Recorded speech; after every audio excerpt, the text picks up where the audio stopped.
اتحیات میں شہادت کی انگلی سے اشارہ کرنے کے بعد کس کیفیت میں رکھا جائے؟ کیا مٹھی باندھ کر رکھنی چاہیے یا مٹھی کھول کر عام حالت میں رکھنی چاہیے؟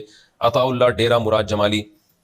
بہت ساری اس بارے میں روایات ہیں جن میں مختلف طرح سے علماء نے تطبیق دی ہے، تو اس میں جاؤں گا وہ تو بہت ہی لمبی بات ہو جائے گی. تو اس میں جو مفتی رشید احمد صاحب رحمہ اللہ کی تحقیق ہے اصل فتاوی کی غالباً دوسری جلد میں پورا رسالہ ہے اس پر، اس میں بڑی زبردست انہوں نے پوری تحقیق لکھی ہے. اس تحقیق کا حاصل یہ ہے کہ یہ درمیانی انگلی اور انگوٹھے سے اس طرح سے چھلا بنایا جائے، اشہد اللہ پہ انگلی اٹھائی جائے اور الہ پہ جھکا دی جائے، گرائی نہ جائے، تو بس اتنا جھکا دی جائے. تو یہ طریقہ ان کی رائے ہے کہ سنت کے زیادہ قریب ہے. اور بھی فقہا کی اس بارے میں آ رہا ہے، کوئی بھی کسی رائے پر عمل کر لے ٹھیک ہے، حدیث میں اس بارے میں بہت وسعت ہے.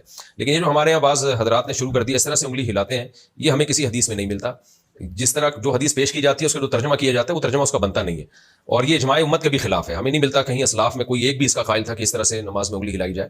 تو اس سے نماز میں توجہ بھی بڑھتی ہے. ہاں مالکیہ کے نزدیک اس طرح سے ہے نفی کی طرح کہ نفی کرتے کہ انگلی ہلانا، یہ تو ہمیں ملتا ہے. لیکن یہ والا جو ہے نا جس طرح سے ہمارے ہاں عام طور پر اہل حدیث حضرات ہلا رہے ہوتے ہیں، میں نے تو بہت اس بارے میں تحقیق کی ہے، مجھے کسی حدیث میں اس کا تذکرہ ملا نہیں ہے. ایک روایت ہے، اس کو مجھے ایسا لگتا ہے کہ وہ اس کا مفہوم جو سمجھ رہے ہیں نا اہل حدیث علماء، وہ مفہوم بنتا نہیں ہے.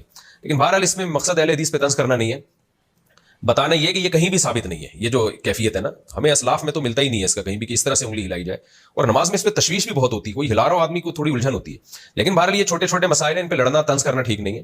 تو اگر کوئی ہلا بھی رہا ہے تو ہلانے دیں اس کو، اس کے ہلانے سے اتنا نماز میں خلل نہیں ہوتا جتنا آپ جب آپس میں بحث کریں گے اور پھر ان چھوٹی چھوٹی چیزوں پہ مناظرے بازی اور پھر چیلنج بازیاں، اس سے جو امت میں نا اتفاقی پیدا ہوگی وہ زیادہ خطرناک ہے. تو کوئی اس طرح رائے پر عمل کر رہا ہے تو کرنے دیں اس کو، آپ نہ عمل کریں. آپ وہی کریں جو ائمہ اربعہ کا مذہب ہے، جو قرآن و سنت کو آج کے لوگوں سے زیادہ سمجھتے تھے. اور اس پر بہت ساری احادیث بھی ہیں، وقت ملا تو انشاءاللہ میں اس پر پورے ریفرنس کے ساتھ احادیث کوٹ کروں گا اور پوری ڈیٹیل کے ساتھ انشاءاللہ میں اس کا مسئلہ بیان کروں گا. ابھی تو فی الحال یہ کہ کسی نے دلائل دیکھنے ہو تو مفتی رشید احمد صاحب رحمہ اللہ کا بڑا زبردست رسالہ ہے اصل فتاوی میں، وہ دیکھ سکتے ہیں.